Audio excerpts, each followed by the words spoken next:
Okay. Love you. Love you. Good morning, Sleepy Eye, Minnesota. We woke them up today. Oh, man. I don't know. If you're confused, it's okay if you're confused.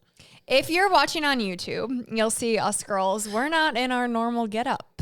Nope. We are not in our comfort sweatsuits, in our yoga pants. Yeah. We are professional girlies. We can turn it on when we need to, okay?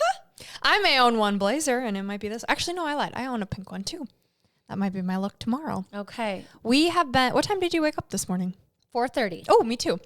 We woke up at 4:30 to give a keynote presentation in Sleepy Eye, Minnesota. Yes. Not to be confused with Hazy IPA, which is what I was calling it. Hazy, Minnesota. It's a beer. It's been a big day. Yes. It was awesome. So it's this conference for mental health professionals that the city of New Ulm, the heart of New Ulm, hired us to give a keynote because they really wanted to talk about drug prevention through movement. And we were the girls that came to their mind and we delivered. So we're going to talk a bit about that today because, you guys aren't probably on to hear why you shouldn't do drugs. But a lot of it has to do with what movement does for your mental health. And it's really powerful. The way that we designed this talk was to basically walk the walk and show in real time what movement does to your brain. Mm-hmm. We talk through the brain. We talk through statistics and some heavier things to give the science behind it because it is important and really cool to understand. So we're going to talk about that a bit today. But before we do, we always like to do a little instant impact. And Brooke doesn't know what I'm about to say right now. I would like to give some instant impact to Brooke's life right now. So Brooke keeps saying this word hazy, which is so funny because that's what we're going to name our dog. Oh, my family is getting a dog. What? All day, Brooke has been talking about dogs outside of her apartment. When we get a dog, she's been saying the name Hazy, which is so weird. Where's Ashton? There is a new development in my family. I'm not kidding you. I have a story to tell you. Wait, okay, you were going to pitch Justin. There's no way he's agreed to this. Justin has completely agreed to this. We put money down on a dog. We are getting a dog in the end of July or beginning of August. We pet them this week. I kind of lied to Brooke. I told her this wasn't a total lie. Okay. No, this is not real. Here's my story. Okay, I swear on everything. So this week, Justin, I did have to take our car in to go get it got recalled for something. I had to take it in or whatever. And then I met up with Brooke. And then I had to leave Brooke by a certain time to pick up my kids from school, to take them to go make sure that none of us had an allergic reaction to the type of dog we're getting. Can I see a photo? Yes. I'll show you. Well, the dog isn't picked out because the mom is pregnant with a puppy right now. So you guys, my mouth is on the floor if you're watching this. This has developed pretty fast. Okay, so my kids and I, we've wanted a dog forever. Okay? Holy heck. And so my husband does not want a dog, and that's been why we haven't gotten one. But my kids have kind of said, I'm getting really upset about this, that we don't have one. And my youngest, she's 8. Blair is obsessed with dogs. Every time she comes home from the library, she has a new breed of dog book. Knows everything under the sun about dogs, okay? And she doesn't get passionate about much at this age, and this is something she thinks about all the time. I know, you're mind blown. Okay, so, and Cora, my oldest, has 5 years left in our household. So the two of them are starting to panic about the idea that we don't have a dog yet. And I've wanted to get our business to a certain place financially to say it will cover the cost of any dog. And I didn't want it to be a stressful thing financially on our family. And we really wanted, this to make me cry, but I've always wanted to be a really good dog owner. If we get a vet bill, it's fine. And if we need to get pet insurance, we will have pet insurance, already got picked out. But if we need to board it, we've got all this money to just board it in a nice place where it'll be taken care of. Or if somebody watches our dog, we can give them money to reimburse them for caring for, I want to be a really good dog owner. Yes. Yeah. Okay.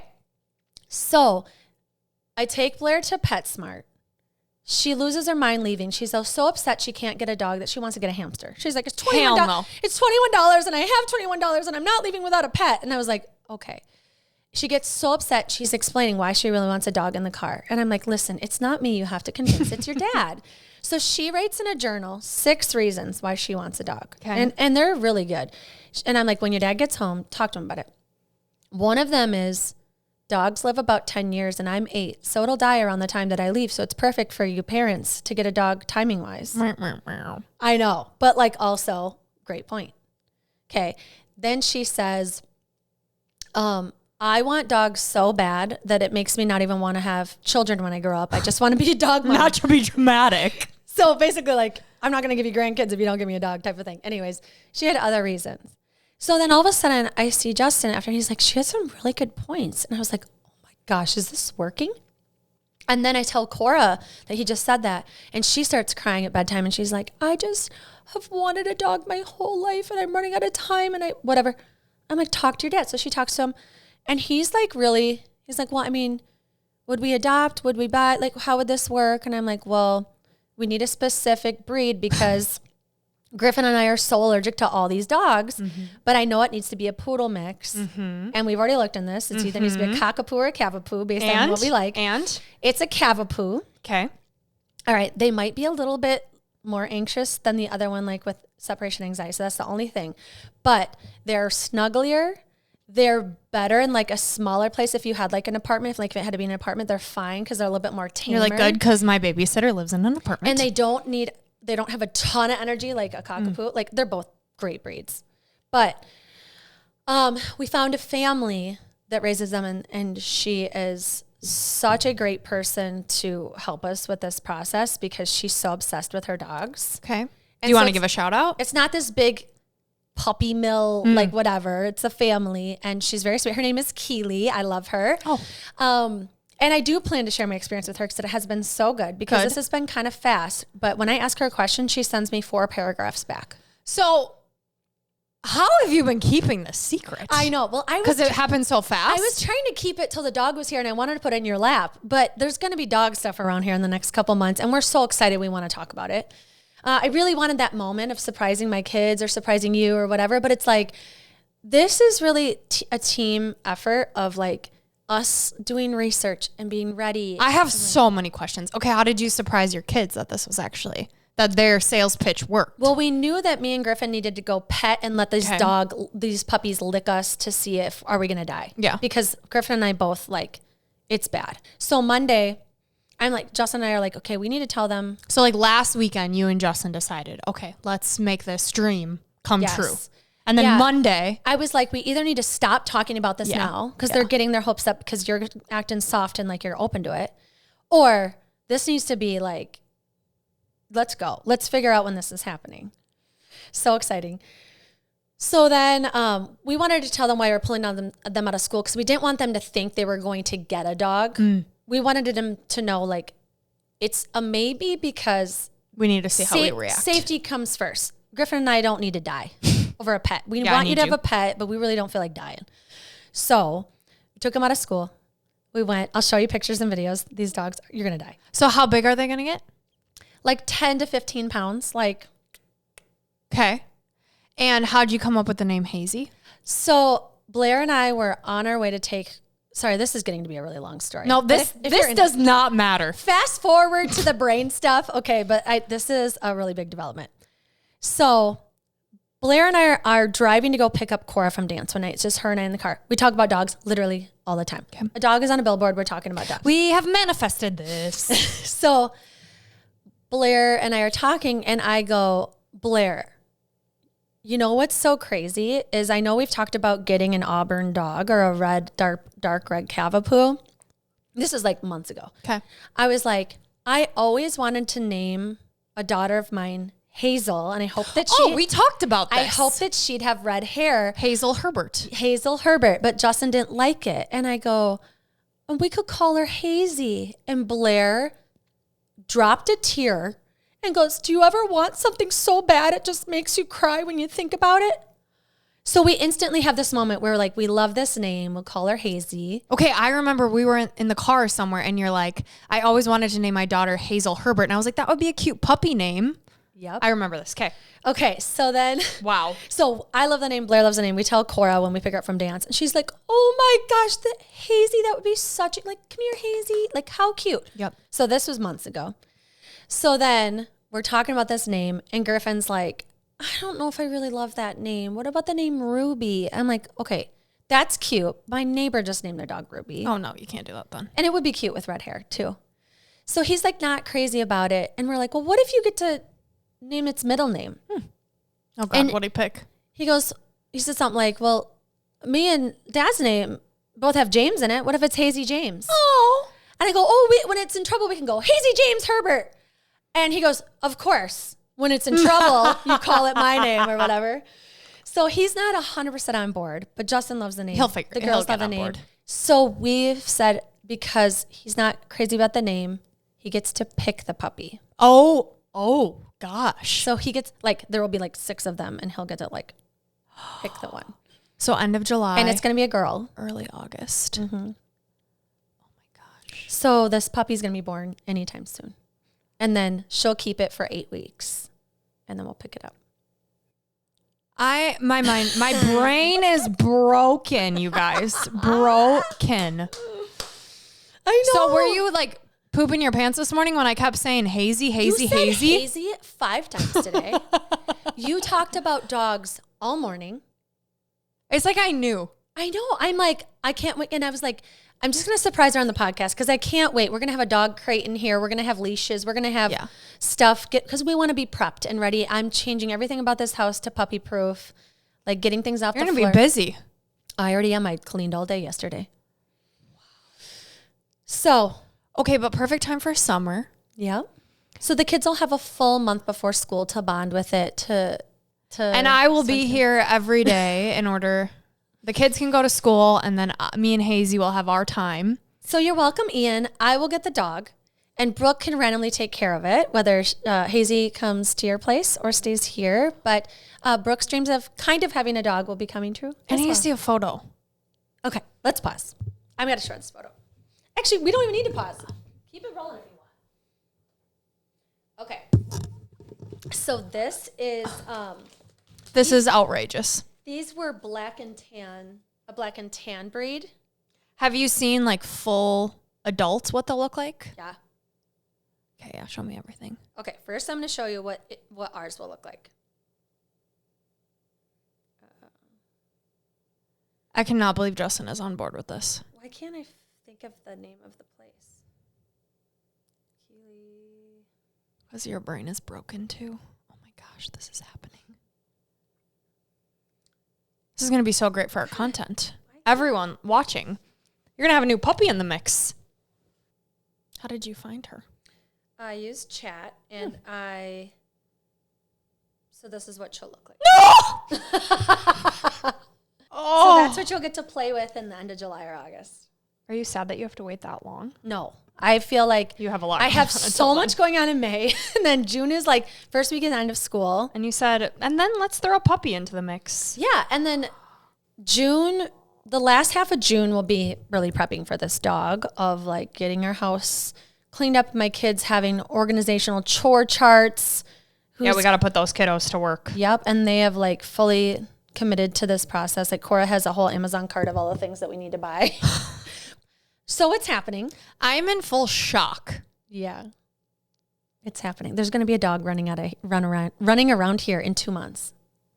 Oh, and I hope that she's just so chill that she just won't. We're going to fight over whose lap she gets to sit on. She can sit on yours. That's so nice of you. She can sit on yours because I will live with her. Can I be her godmother? Yeah. Can we have a proper ceremony? Oh. I've never been a godmother. You can be her godmother. She's going to be my girl. I got a nephew, and now I'm going to have a niece. Life's good. Wow. Okay. On that note, you guys. So my mental health, literally, when I was like, we were going to No wonder you're doing so great. We're prepping for this keynote, and, you know, it's a little stressful when you're thinking about, like, getting there and on time, and are you prepped enough? Are you ready? Are you whatever? I'm like, I'm getting a dog. Like, I'm getting a dog. And no wonder you were so excited to record right now. I know. You're about to share. I know. I was like, I'm so excited to record. She's like, oh, okay, good. And that is my instant impact. That took a lot longer. I'm sorry. Woo! But Brooke and I, if you've been listening since the beginning, we have literally been talking about this since season 1 of like, we're getting a dog. We're going to call her Goldie or whatever we said we were going to call her. Maybe middle name Hazy Goldie. No, that's kind of a mouthful. But maybe I could get a sister and name her Goldie. I mean, and they could be. I feel like me having a dog will be perfect. Enough. It'll be perfect. It's enough. Yes. Yeah. This is great. Wow. Okay. On that note, ladies and gentlemen, I just nominated you without passing it through my family, but I'm sure they would be absolutely fine with that. Well, if they want their dog to be in good hands while they go on vacation, they maybe shouldn't choose me. Just kidding. We do have a doggy daycare. It's like Stony Bridge or something right across from us. Oh, yeah. Yeah, I have someone from my youth group. She works there. Oh, yeah. Wow. Okay, ladies and gentlemen, for the 5th time, we are shooketh. We are over the moon. We're in shock. My kids are over the moon. Where do you want to go from here? Speaking of brain health, like my brain is in such a better spot. This is something that's really been important in our life we talk about this forever. We talked about this forever, me and my kids, and joke with my husband. And I don't know why, but I had to say this to my kids. I was like, you understand this is something he didn't want to do. And you have a really healthy relationship with your dad that he could listen to you and not just be like, I'm in charge and no, not happening. You're a kid and I'm not listening to you. He was like, okay, I really don't want this, but like, this is an experience that they want. And he's going to love this dog the most. I'm just calling it. Yeah. It's always how it goes. And it's great for your mental health, and like, that is what we're all about too, is like setting ourselves up. How can we in our home? How can we out in the workforce and, in general, improve our mental health? And I think this is going to be huge. My daughter's in 7th grade. Middle school is hard. Middle school stinks. Socially, it's so hard. And to have a dog when you're having a tough day. And I mean, I think it's going to be great for everybody. But I also think, just thinking of our mental health, that's like why we do what we do. Mm-hmm. That's why we spoke today in Sleepy Eye. And not hazy. Not hazy eye. But we spoke so we could get hazy. That's right. Now, are we going to be able to walk hazy, or is she going to be too little where we're going to need like a stroller? Oh gosh, that's so cute. Kind of ridiculous. My kids love that idea of a stroller, but we're going to walk her. Because even more mental health benefits. Yeah. You're forced to get outside. Mm-hmm. I think dogs are such a good accountability when it comes to exercise. Mm-hmm. I did too. And today, when we were in Sleepy Eye, we talked about that, because when we think about drug prevention, we were talking about how like the stats Brooke and I shared today were really powerful. One of them is the most robust study that there is out there. And it's where they followed 4,000 people for over a decade to focus on consistent exercise. So when people were consistently exercising on a regular basis, they were 4 times less likely to try any substance initially, which is so huge. Because if you think about drug use, and just like even an adult, like thinking about smoking marijuana or drinking alcohol or whatever it is that you feel like you need, if you're more consistently active, you're 4 times less likely to need those things. And something Brooke and I also talked about too is the dopamine loop, and how that consistent exercise, when you're creating that loop of feeling healthy, feeling good, and you're choosing it, like you're setting up yourself for success with exercise and following through, like what that does to your brain. So that like, I never think about wanting to smoke weed or like take any drugs. Like I literally am thinking like, I need something. I'm anxious. I'm feeling down. I'm feeling angry. Like I just run. And you have that go-to. Yeah. Yeah.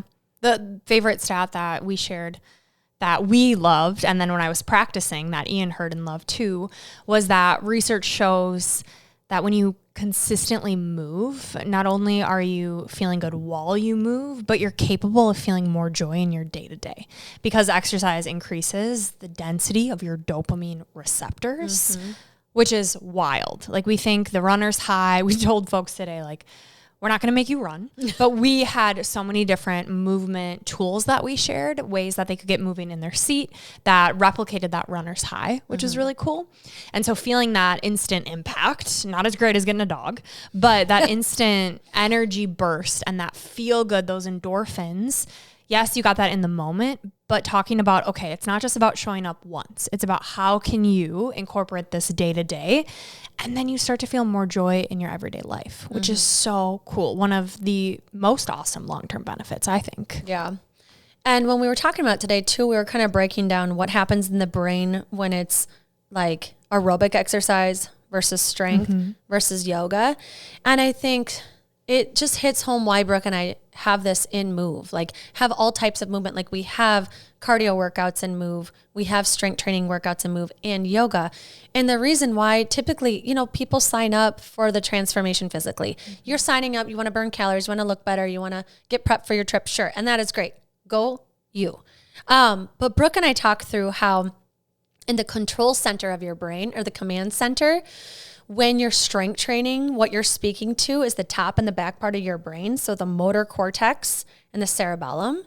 And so when you're doing that, you're basically just speeding up the connection from your brain to your muscles, which is wild because it like literally helps you not trip and fall on your face. Like you could face plant, or you can kind of stumble and shuffle and keep yourself upright. And strength training is something that is quickening that reaction time. And it's just like one of those benefits you don't think about. You're like, no, I want my arms to not be flabby. But like, just add to the reasons why to do it. Because if you know what it's doing in your brain, it's just another one of those reasons why, like, okay, I should get out there and I should do this. I want to be quicker. I want to be more reactive when it comes to moving. And I think when you hear these stats, you can't, like anything, you can't unhear them. So you hear something super powerful like, okay, drugs and alcohol are going to kill your brain cells. Exercise creates new brain cells. Like, how cool. When we talk about different parts of the brain, you know, I focused on speaking of the prefrontal cortex, which is like your decision maker, the CEO of your brain. Think your logic brain. And then the amygdala, which is that fear state brain. And in yoga, we're literally toggling you out of that amygdala, that smoke alarm that's going off. We're getting you to feel a sense of calm where you can make decisions from that logical place, and giving folks some exercises of sun salutations, some things that I do every Friday and every week at different yoga gigs that I have, and just pairing that with the brain. I think it makes it more graspable for people who are like, oh yeah, I do really struggle with anxiety. Okay. All right. I felt that real time, that when I take a deep breath, when I move my body in a certain way, holy buckets, like I feel a lot better. This is something I can tap into more. You know, I was thinking too, while you were talking about that, I'm like, people sitting in these chairs are probably really anxious being in a room with a bunch of people. They've got a full day, or they had to leave their kids or their pets at home. And I bet like you leading them through that breathing exercise and like lifting their arms up and closing their eyes or reflecting, like probably really reduce their anxiety in the moment. I hope so. Like in real time. I reduced mine. And we talked a lot about that too, just like how movement reduces anxiety, it reduces depression, and talked about how anxiety is a hard time hitting a moving target. So when you are more active consistently, anxiety can't really, it's like, whoa, I can't catch you. But also how everybody's so different. Like I go for a run when I'm anxious, and that's the last thing Brooke thinks about doing when she's anxious, right? She's going to close her eyes and breathe and stretch and do some yoga and slow everything down. And for me, that outside, the nature, the sunlight, the wind, like being in nature, that's how I calm my nervous system. Yes, I'm trying to move as fast as possible. So it's very different than Brooke's way. But we told the audience, like, and we're telling you that find what works for you. Movement, no matter what it is that makes sense for your body, that when you're done, you're like, okay, I'm better. I am less anxious. I'm having less dark thoughts. The intrusive thoughts are not coming in as much. I'm feeling a lot better. Like, what is that for you? And I think that's why we like to have that variety in Move, so that it's like, okay, today I need yoga.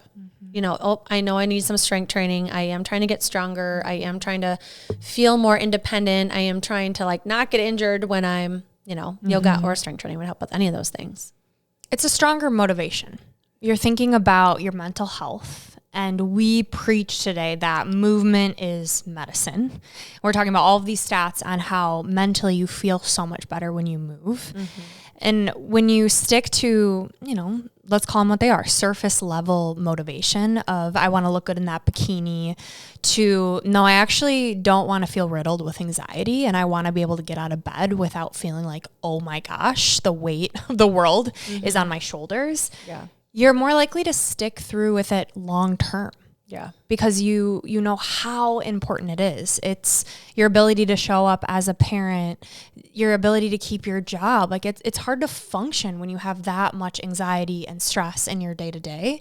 And you can tap into a resource that's free, moving your body, focusing on your breath versus trying to find that next hit of drugs or alcohol or whatever it may be. I think it's a message that people cannot hear enough. And tomorrow we're going back and speaking in front of 330 eighth graders, which is going to be electric. I am really excited. Today was all about the mental health professionals and tomorrow is the kids and just speaking to our old selves, right? The message that we as eighth graders needed to hear. Yeah. I'm so excited. It's going to be Yeah, electric. I mean, movement saved Brooke in my life. Like it changed the trajectory of what we chose in high school, which led to where we are now.